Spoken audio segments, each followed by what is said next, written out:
안녕하십니까, 왕윤정입니다. 여러분께 한 가지 질문을 드리겠습니다. 여러분은 경제학의 문법을 무엇이라고 생각하십니까?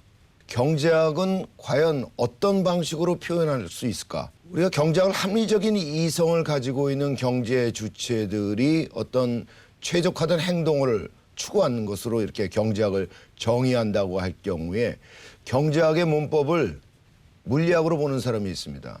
또 물리적인 그런 현상을 수학적으로 표현하듯이 경제학은 굉장히 복잡한 수학을 가지고 표현하는 그런 방식이 있습니다. 일종의 합리성에 근거한 이 자연의 이치와 마찬가지로 인간 사회의 질서도 그러한 자연의 법칙과 유사하게 질서를 가지고 규칙적으로 움직이는 것이다. 그래서 경제적인 현상을 이렇게 물리학적인 방법, 수학적인 방법을 이용해서 표현하는 것이 있습니다. 또 하나의 방법이 있다면 경제학은 심리학이라고 할 수 있습니다. 이 경제학의 문법이 심리학인 거죠. 이 얘기는 제가 그 복고일 선생, 경제학은 문법은 심리학이다. 왜 그러냐? 우리가 경제적인 생활, 그 인간이 살아가는 방식에 있어서 매번 그 경험하는 그런 여러 가지 현상들이 있습니다. 젊은이들은 대학을 졸업하게 되면 취업을 걱정하게 됩니다. 취업을 하고 또 결혼을 하게 되고 또 애를 낳고 출산을 하게 되고 자녀를 키우게 되고 그리고 건강을 늘 생각하면서 노후에 대비해야 되는데 이러한 생애의 다양한 활동들, 이 생애 주기에서 나타나는 이런 활동들을 보면서 사람들은 늘 불안해하고 초조해하고 야, 이거 어떡하지? 그러면서 마음의 병이 생긴다는 겁니다. 그래서 경제는 이런 취업, 결혼, 출산, 자녀 교육, 건강, 노후 이 모든 것은 이 마음에 관련된 데서 생겨나는 거고 이 걱정이라는 것을 이 심리적으로 표현할 수 있다라고 얘기하고 있습니다. 저는 오늘 이 시간에는 케인즈라는 그 20세기가 낳은 최대 경제학자 그리고 케인즈와 맞수를 노렸던 쉼페터 이 두 사람을 대비하면서 경제학의 문법이 과연 이러한 물리학 수학인지 또 하나는 심리학인지 이 문제를 한번 짚어보도록 하겠습니다. 케인즈는 20세기가 낳은 최대의 경제학자라고 합니다. 영국 사람이죠. 그리고 그의 경제학은 굉장히 디스멀합니다. 이 불황의 문제를 살펴봤기 때문에 우울하고 침울해 보이기도 합니다. 그는 이 불황이 왜 어떻게 생겨나느냐? 우리가 생산을 너무 많이 하게 되면 경제가 좋으면 생산이 늘어날 수 있습니다. 이런 과잉 생산이 되면 재고가 증가할 가능성이 있습니다. 물건이 즉 수요가 좀 부족할 경우에는 안 팔리는 물건은 재고로 남게 됩니다. 결국 재고가 증가하게 되면 생산이 줄어들게 되고 생산을 줄이면 공장 가동률이 떨어지면서 당연히 고용이 줄어들게 됩니다. 실업이 발생하게 되죠. 실업이 발생하게 되면 사람들은 그만큼 주머니가 가벼워지게 되기 때문에 수요가 위축되게 됩니다. 결국 불황이 발생한다는 거죠. 이게 케인즈가 바라다 보는 이 불황이 생겨나는 그러한 주기를 설명하는 겁니다. 케인즈 이전의 경제학을 소위 신고전파 경제학이라고 부르는데 이 신고전파 경제학자들은 자본주의 시장 경제가 굉장히 완전하다고 생각했습니다. 물리학적인 어떤 자연의 법칙을 따라서 움직이기 때문에 항상 복원력이 있다는 겁니다. 경제가 한번 침체해 가더라도 결국 쉽게 복원될 수 있다. 시장이 그만큼 완벽하다는 것이죠. 그런데 케인즈는 그렇게 보지 않았습니다. 자본주의 시장 경제 굉장히 불안전하다고 보았습니다. 그래서 그가 표현하는 방식은 굉장히 심리학적인 용어들을 많이 쓰고 있습니다. 그가 만들어낸 용어들 중에 유동성 함정이라는 것이 있습니다. 이자를 아무리 낮춰도 유동성 함정에 빠지게 되면 돈이 철철 넘쳐도 투자를 안 한다는 거죠. 그리고 사람들은 유동성, 돈을 왜 좋아하느냐? 그 다음에 투자를 하는 것은 어떤 자본 수익률, 계산된 방식에서 하는 것이 아니라 동물적인 충동에 의해서 이루어진다는 겁니다. 인간의 심리 상태를 잘 표현하고 있는 것이라고 볼 수 있습니다. 그래서 케인즈는 경제적 현상이 개인들의 어떤 합리적인 예측에 의해서 이루어지기보다는 군중 심리와 같이 몰려다니는 거죠. 매우 비합리적인 심리적 요소에 의해서 영향을 받는다고 보았습니다. 우리가 긍정적인 믿음 이런 것이 서로 옆에 사람들한테 전염되는 상황이 오면 호황이 발생하고 사람이 굉장히 비관적으로 보고 부정적 믿음이 전염되는 상황이 오면 불황이 온다고 본 것이 바로 케인즈입니다. 그는 1935년에 정말 유명한 책을 썼습니다. 고용, 이자 및 화폐 일반 이론이라고 하는 책인데요. 이 책에서 그는 이렇게 얘기하고 있습니다. 기업의 투자 결정은 자본주의 경제가 계속 성장 발전하려면 투자가 있어야 되는데 이 투자의 결정은 자본의 예상 수익에 대한 기대에 의존한다. 맞습니다. 그러나 진정한 장기 기대에 기초를 둔 앞으로 과연 오랜 기간 동안에 과연 얼마나 성과를 낼 것인지 이런 기대를 가지고 하는 투자는 사실상 엄밀하게 따져보면 불가능하다. 예상 수익에 대한 기대는 우리가 아무리 수학적인 방법을 다 동원한다 해도 거기에 의존할 수 없으며 실제로 투자가 벌어지게 되는 것은 때때로는 어떤 기분이나 감정 또는 요행과 같은 여러 가지 선택의 대상 중에서 그때그때 최선이라고 생각하는 것을 충동적으로 선택하는 것이라고 얘기하고 있습니다. 사람들이 아무리 물건이 싸져도 미래가 불안해지면 결국 소비를 안 하게 됩니다. 소비 대신에 저축을 선택하게 되죠. 50대, 60대가 좀 집에 돈이 있고 예금 통장에 돈이 담겨져 있다고 할지라도 노후가 불안하게 되고 사회적 안전망이 부족하게 되면 지갑을 닫게 됐습니다. 기업들도 마찬가지입니다. 유동성 함정이라고 얘기할 수 있는 아무리 돈이 털철 넘쳐도 금리가 떨어져도 경기가 좋아질 것이라는 그런 확고한 믿음이 없으면 투자를 하지 않습니다. 그래서 케인즈는 이런 군중들이 가지고 있는 소비 심리, 투자 심리에 대해서 정부가 거기에 대해서 자꾸 대항하려고 하지 마라. 군중들이 그런 심리적인 분위기를 갖고 있으면 거기에 편승하는 것이 낫다. 군중과 함께 오류에 빠지는 편이 낫다라는 그런 얘기를 하고 있습니다. 그래서 군중 심리가 너 틀렸어. 왜 소비 심리가 이렇게 위축됐냐? 군중을 탓하기보다 또 투자 심리가 낮다고 이렇게 탓하기보다는 정부가 재정 지출을 늘려서 경기를 살려라. 그러면 결국은 경기가 조금씩 살아나는 것을 보고 군중 심리가 바뀔 것이라는 겁니다. 케인즈의 이 경제학 이론은 또 한 줄기로 발전시킨 사람들이 행동경제학자입니다. 행동경제학으로 이제 최근에도 노벨상을 받는 사람들도 많이 있는데요. 행동경제학 책들 중에 좀 유명한 책 중에 하나가 애니멀 스피릿이라는 책입니다. 조지 에클로프라는 사람과 그다음에 로버트 실러라는 사람이 2009년에 쓴 책입니다. 케인즈가 만들어낸 야성적 충동, 동물적 충동, 애니멀 스피릿이라는 제목을 붙이고 있습니다. 조지 에클로프는 2001년에 노벨 경제학상을 받았고요. 그다음에 로버트 실러는 2013년에 노벨 경제학상을 받은 사람입니다. 이 조지 에클로프는 미 연준의 여성으로서 의장을 했던 제넷 옐런의 남편이기도 합니다. 이 두 사람이 이 동물적 충동, 야성적 충동이라는 책을 쓰고 있는데 바로 케인즈의 얘기를 담고 있고 케인즈의 경제학은 심리학이다. 이렇게 해석을 하고 있습니다. 동물적 충동이라는 책에서 잭 웰치의 얘기를 인용을 하고 있습니다. 잭 웰치는 2001년도에 Straight from the Gut, 용기가 있다, 대담하다. 그래서 끝없는 도전과 용기라는 책을 썼습니다. 거기서 잭 웰치가 이렇게 얘기하고 있습니다. 우리 회사에서 경영학 책들이 정말 기업 내에 널려 있습니다. 이러한 경영학 서적들을 꾸준히 매번 참고하는 사람들이 있다. 그러나 나는 경영을 활동을 하는 CEO로서 경영기획서가 이제 계속 그 테이블에 올려오겠죠. 그리고 경영기획 회의를 하겠죠. 근데 그 보고서를 나는 보지는 않는다. 경영기획회의의 그 가치는 보고서에 있는 것이 아니다. 보고서의 내용이 아무리 훌륭하다고 해도 진정으로 중요한 것은 그 회의에 참석하는 사람들의 표정 하나하나에 있는데 그 머리 어떻게 생각하느냐 그리고 그 사람들이 갖고 있는 생각이 결국 나오는 것은 가슴이라는 거죠. 그래서 보고서의 내용에라 보고를 하는 사람들의 특히 보고 책임자의 몸짓, 제스처 그리고 어떤 주장을 하는지 그것을 어떤 열정을 갖고 하고 있는지 그것을 관찰하곤 한다. 나는 소위 이제 투자 회수에 대한 분석이 있습니다. 이 페이백 애널리시스라고 그러는데 거기에 마지막 차트를 보면서 나는 쭉 X자를 그는다. 그러고 나서 투자 수익이 과연 영원히 계속될 것인지 거기에 대해서 인피니트라는 단어를 쓴다라고 얘기를 하고 있습니다. 이 조지 에클로프와 로버트 실러는 자신의 책에서 이 잭 웰치의 말을 인용을 하면서 잭 웰치는 투자 결정을 하는 데 있어서 무엇을 보았냐? 수학적인 분석 이것이 아니라 사람들이 생각하는 육감 그리고 그런 열정 거기서 투자 결정을 최종적으로 하게 됐다고 말하고 있습니다. 케인즈가 이제 불황의 경제학으로 유명하다고 하면 그 다른 한편에 있는 20세기를 빛내준 경제학자라고 볼 수 있는데요. 조지 슌페터라는 사람이 있습니다. 이 사람은 이제 오스트리아에서 중앙은행장도 했고요. 굉장히 유명한 사람이죠. 1883년생입니다. 이 조지 슌페터는 자본주의 시장 경제가 발전하는 데 있어서 원동력이 도대체 무엇이냐, 그 원동력을 탐구했던 대표적인 학자입니다.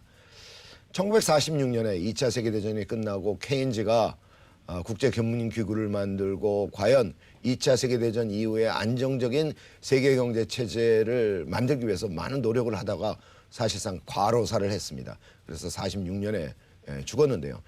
그가 죽은 후에 이제 여러 가지 추모사를 쓰고 이제 출간을 하는데 경제학자들이 그런 작업들을 하게 됩니다.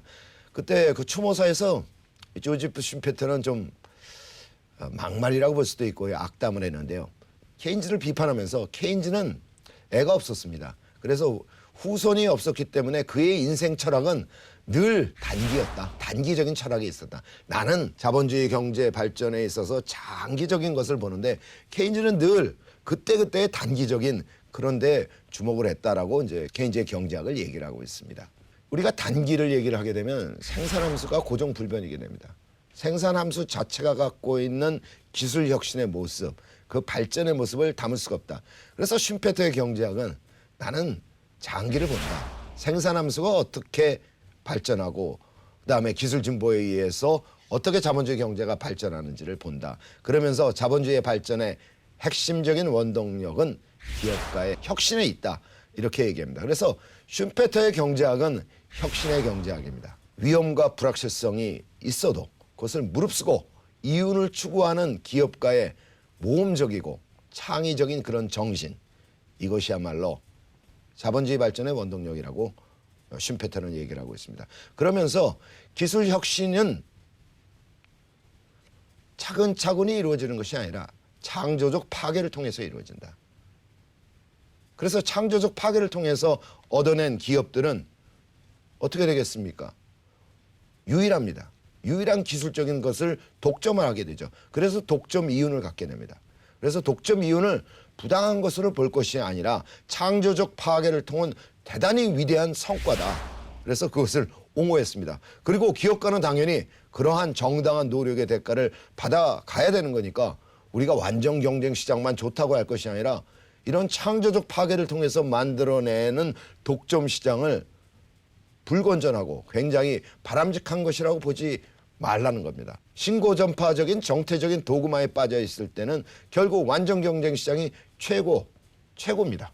지선의 가치를 갖는 것이라고 볼 수 있는데 슌페터는 그렇게 보지 않았던 거죠.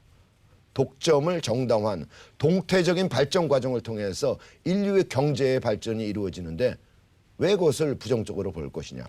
그런 측면에서 본다면 신고전파의 맥을 잇고 있는 사람들은 슌페터를 굉장히 비주류적으로 보았다고 볼 수 있습니다.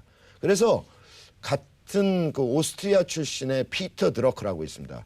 이 사람은 이 경영학의 또 대부라고 할 수 있는데요. 이 피터 드러커가 슌페터의 기업가 정신을 경영학에 접목시켰던 사람입니다. 슌페터의 기업가의 정신, 기업가의 혁신에 대해서 조금 더 말씀을 드리겠습니다. 슌페터는 이 창조적 파괴는 우리가 마차가 있습니다. 기차도 보면은 열차가 이렇게 연결되어 있는데요. 마차를 몇 개를 연결한다고 해서 기차가 되는 건 아니다. 절대로 될 수가 없죠.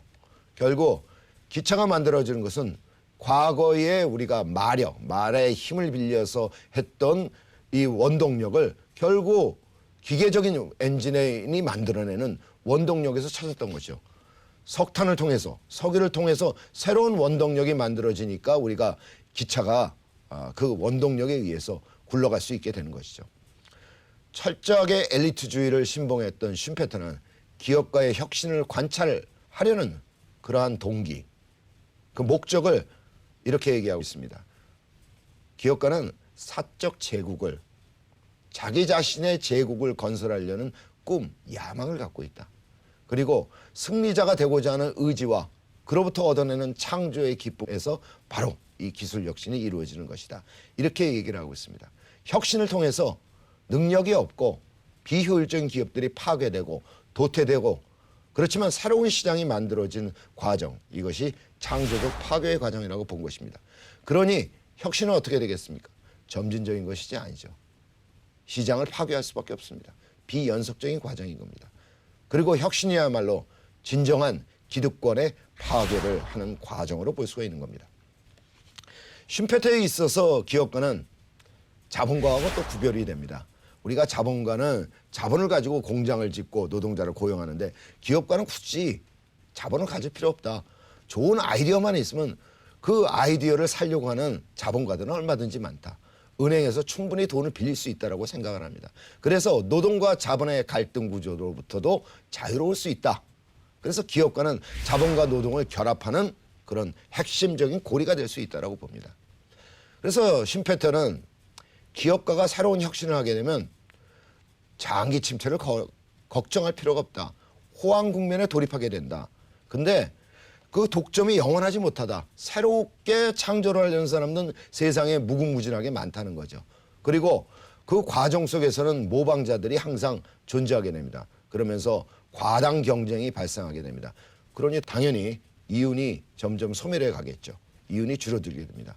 그래서 불황 국면에 빠지게 되고 이 불황 국면에 빠지게 되면 새로운 기업가, 혁신적인 기업가가 다시 새로운 혁신을 통해서 호황을 만들어낸다는 거죠. 그래서 케인즈하고 달리 경기 변동의 출발점은 혁신이다. 혁신만이 불황으로부터 탈출을 제공해 줄 수 있다라고 보는 사람입니다. 쉼페터의 기업가 정신이 잘 담겨져 있는 책이 죽기 전에 썼던 1947년에 나왔던 Capitalism, Socialism and Democracy입니다. 자본주의, 사회주의, 그리고 민주주의라고 번역됩니다. 자사민이라고 대학 때 많이 읽었던 책입니다. 이 쉼페터는 이 책에서 기업가 정신이 꼽히는 그런 사회의 상류층을 호텔 로비에 비춥니다.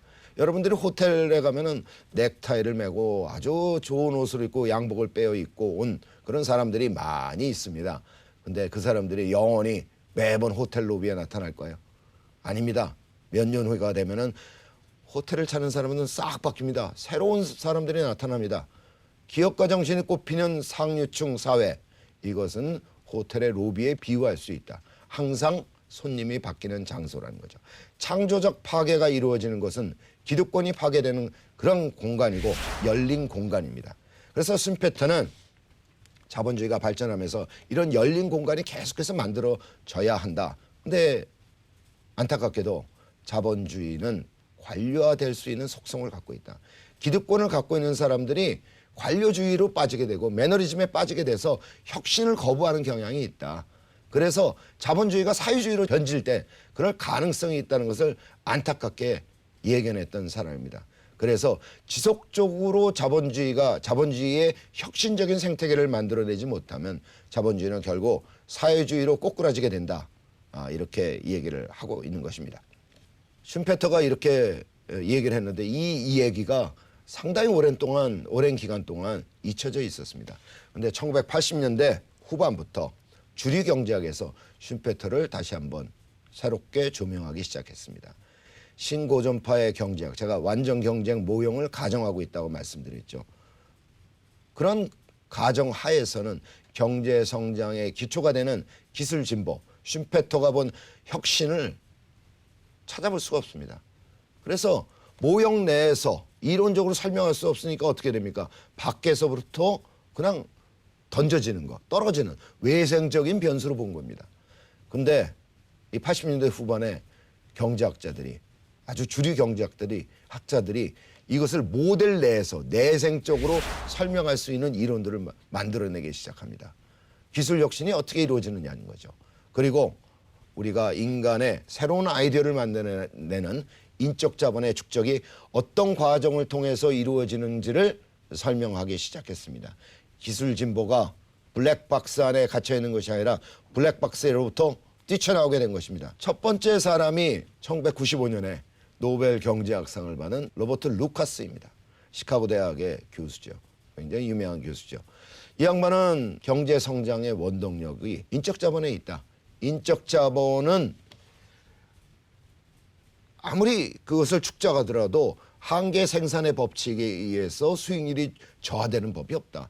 이 기술 진보를 가능하게 하는 사람들의 지적 자본, knowledge capital, 지적 자본, 지식 자본은 그것이 축적되고 있는 것이 계속해서 기하급수적으로 늘어날 수 있다라는 그런 얘기를 하고 있는 것입니다. 로버트 루카스가 바로 내생적 성장 이론의 한 축을 이루는 사람이라고 볼 수 있습니다. 작년에 노벨상을 받은 폴 로머라는 사람이 있습니다.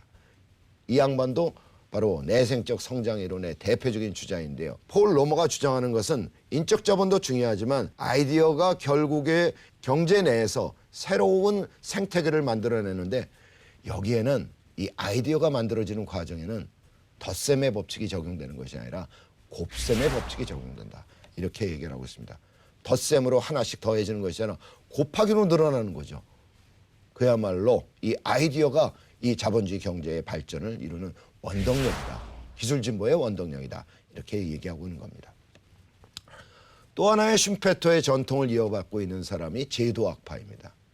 슈페터의 창조적 파괴를 제도적으로 가능하게 만드는 환경에 주목하고 있는 사람입니다. 슈페터는 관료주의가 팽배하게 되면 결국은 자본주의가 사회주의화 될 수 있다.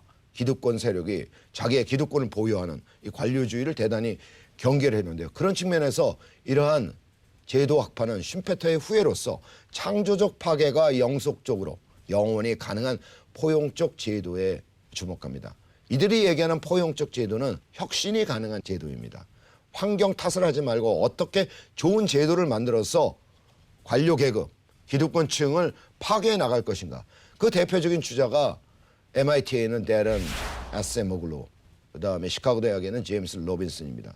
제가 여러 번 말씀을 드렸던 왜 국가는 실패하는가, Why Nations Fail이라는 책에서 창조적 파괴가 가능한 포용적 제도의 중요성을 강조했습니다. 마지막으로 이 창조적 파괴와 기업가 정신의 경영학계의 대부라고 할 수 있는 피터 드러커의 기업가 정신을 가지고 정리하면서 말씀드리겠습니다. 어떤 조직이건 목적의식을 가지고 경제적, 사회적 잠재력의 변화를 일으킬 수 있는 혁신, 이노베이션이라는 것에 주목을 했습니다. 근데 그냥 이노베이션으로는 안 되고 이노베이션의 실천력을 주어야 된다. 이 실천력을 가능하게 하는 것이 바로 기업가의 정신이다. 기업가들. 기업가 정신은 혁명을 일으키는 그런 정신이 아니라 거창한 아이디어가 아니라 실천력을 담보할 수 있는 거다. 아주 구체적이고 작은 것에서 시작을 해서 나타나는 것이 바로 이 기업가 정신이다. 그래서 혁신에 대한 최고의 찬사, 칭찬은 바로 그거 확실한 거였어. 왜 이런 생각을 전혀 못했지? 진작 못했지? 이렇게 간단한 것을. 이러한 작은 생각으로부터 자본주의 발전, 혁신이 가능하다고 봅니다. 그래서 피터 드러커는 슈페터의 얘기와 유사하게 매니저리얼 이코노미, 관리 중심의 경제 체제는 결국은 혁신을 만들어내지 못한다. 결국 기업가가 중심이 되는 엔터프리너리얼 이코노미를 만들어 가야 된다라고 얘기를 하고 있습니다. 그러면서 피터 드러커는 우리가 발명왕으로 유명한 GE의 창시자라고 볼 수 있죠. 토마스 에디슨의 모든 업적은 오로지 전기로부터 나왔다. 에디슨은 발명을 하면서 이것저것 여러 가지 신경 안 쓰고 오로지 어떻게 전기를 발전시킬까 이것만 신경을 썼다는 거죠. 그래서 혁신은 이 집중, 초점을 맞추어야 한다. 아무리 그 사람이 천재성이 있어도 끊임없이 지식을 습득해야 하고 한 우물을 파야 된다. 그 한 우물을 파기 위해서는 어떠해야 됩니까? 엄청나게 근면해야 됩니다. 그리고 인내심도 있어야 되고 책임감이 있어야 됩니다. 그것이 없으면은 근면성, 인내심, 책임감 없으면 혁신은 불가능하다고 보는 겁니다. 이런 측면에서 제가 이제 잭 웰치로 마무리를 짓겠습니다. 마지막 강의 The Real Life MBA라는 책에서 이제 은퇴한 후에 이제 자기의 마지막 회고록을 쓰면서 이런 얘기를 하고 있습니다. 비즈니스에서 혁신은 모든 조직원의 역할이 결합되어 점진적인 개선을 이루어낼 때 가능하다. 어떤 한 천재가 만들어내는 것이 아니라 비즈니스 세계에서 혁신은 여러 사람들의 협력을 통해서 만들어내는데 최고 경영자가 맨날 여러분 혁신하세요. 혁신 이렇게 얘기를 하면 직원들은 그 최고 경영자, CEO, 사장님 앞에서는 박수를 칩니다. 네, 맞아요. 그러고 나서 막상 자기 자리에 돌아가면 혁신 개뿔이다 이거예요. 그 순간에 다 잊어버린다는 거죠. 완전히 잃어버린다는 거죠. 기업의 사장님들은 어떤 생각을 해야 되느냐. 문화로서 혁신이 정착될 수 있도록 만들어야 되고 작은 아이디어들이 얼마든지 공유되고 그것이 기업의 중심적인 어떤 발전의 원동력으로 될 수 있는 문화와 시스템을 만들어야 된다는 겁니다. 지희가 그것이 가능했죠. 근데 최근에 보면 지희도 많이 망가졌습니다. 지희의 존재감이 없어지고 있습니다. 혁신의 생태계를 보면 새로운 기업들이 계속 나오게 됩니다. 그리고 새로운 기업들이 영원히 갈 것이라고 생각할 수도 있겠지만 언젠가는 또 다른 새로운 기업에 의해서 바뀌게 되는 겁니다. 이 창조적 파괴, 이거야말로 기득권을 파괴하는 포용적 제도라고 말씀드릴 수 있을 것 같습니다. 감사합니다.